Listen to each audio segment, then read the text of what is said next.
आप इस मामले को लेकर? कहेंगे क्या, यह तो दुखद है। और दुखद क्या कि सिंगरौली में लगातार ऐसे दुख कई के घर के चिराग मिट गए हैं और ये कोई पहली घटना नहीं है।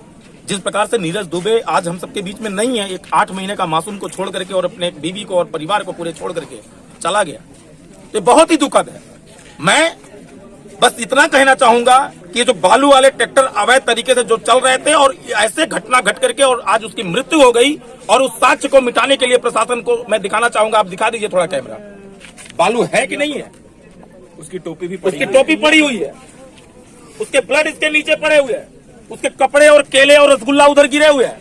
लेकिन कि सिंगरौली के प्रशासनिक अधिकारी, पुलिस वालों की तानाशाही, पुलिस वालों की रवैया इतनी बढ़ गई है कि उन्होंने साक्ष्य को मिटाने के लिए ट्रैक्टर के बालू डंप करा दिए। इसके पहले भी हमें भी जान से मारने की धमकी मिली है रेत माफियाओं को खबर चलाने पर। बिल्कुल मिलेगी, क्योंकि ये लोग 60 से 70 हजार रुपए थाने को दे रहे हैं, तो आपको नहीं हमको ही मार सकते लोग। इसके पहले फरवरी में वार्ड क्रमांक 39 और 38 की खबर चलाया था, जिसपे राजेश साहू पिता मूलचंद साहू, जिसकी जेसीबी और 19 ट्रैक्टर है, उसकी खबर चलाने के लिए मैं कवरेज करने गया था। वहां पर राजेश साहू और उनके जो ट्रैक्टर ड्राइवर थे मिल करके मुझे 12 लोग मिलकर मारे थे। इसी खबर को चलाने के लिए लगातार गेनियारी में भी लगातार रेत और मिट्टी का भी खबर लगातार चला रहा हूँ। क्या कहना चाहेंगे? कभी मिट नहीं सकता। और आज उसी के कर्म में हम लोग यहाँ पर धरने पर बैठेंगे ताकि आपके भी साथ न्याय हो सके। वो बालू के जो माफिया जो आपको मारे हैं, आपने जैसे बताया कि आपको मारे हैं, ऐसे बालू के माफिया जो लगातार हमारे सिंगरौली में जो बढ़ रहे हैं, इन पर अंकुश लगाने के लिए कुछ न कुछ हम सबको कदम उठाना पड़ेगा।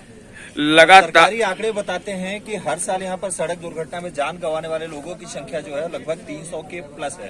तो क्या कुछ कहेंगे ऐसे सड़क हादसे जो लगातार बढ़ते हैं? देखिए, मैं एक बात कहना चाहूंगा, बार बार मैं वो बात बोल रहा हूँ और अभी भी बोल रहा हूँ, जब तक प्रशासनिक के हमारे पुलिस के जवान अपने वर्दी को बेच करके काम करेंगे, तब तक यही घटना घटती रहेगी। बालू बेचने वाला लोग, मैं बार बार बोल रहा हूँ, 60 से 70 हजार रुपए थाने को दे रहा है, वो क्यों डरेगा किसी से भाई? और वो 60-70 हजार रुपए महीने का वसूलने के लिए गाड़ी रफ्तार में नहीं चलाएगा तो क्या धीरे धीरे चलाएगा?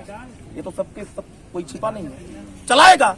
उतना रकम 70 हजार रुपए महीने और निकालने के लिए अपना ट्रिप नहीं लगाएगा, स्पीड नहीं चलाएगा तो क्या करेगा? उसकी कोई गलती नहीं है, गलती प्रशासनिक के अधिकारियों की है, हमारे पुलिस कप्तान की है और हमारे इस जो क्षेत्र को, जो इस बीट को देखते होंगे, उनकी गलती है। और जो साक्ष्य को मिटाने का काम किया है उसके ऊपर तो इतनी कड़ी सजा होनी चाहिए। और मैं तो प्रशासन से मांग करूंगा कि अगर आप सजा देने में अगर अच्छा सक्षम नहीं हो तो आप जनता के बीच में उनको भेज दो, जनता जूते से समझा देगी।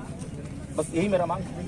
कचनी में भी रेत और मिट्टी का भी कारोबार धड़ल्ले से चल रहा है। बिल्कुल चल रहा है। मैं कहूँगा कहाँ चल रहा है? भकुआर में, अमलोरी में, नवगढ़ में, कचनी में, बिलोहाटुला में, बिलौजी में, गनियारी में, यानी तमाम जितने वार्ड है, इसको वही बोलिए ना, तमाम तरीके से चल रहा है। करौटी में तो इसके लिए हम सब एक होंगे तभी। बिल्कुल एक होने की आवश्यकता है और एक होकर के आवाज उठाने की आवश्यकता है, ताकि आने वाले कल में कोई और दूसरा नीरज हम सबके बीच से ना जा सके। बोलोगे तो मुकदमा कायम हो जाएगी।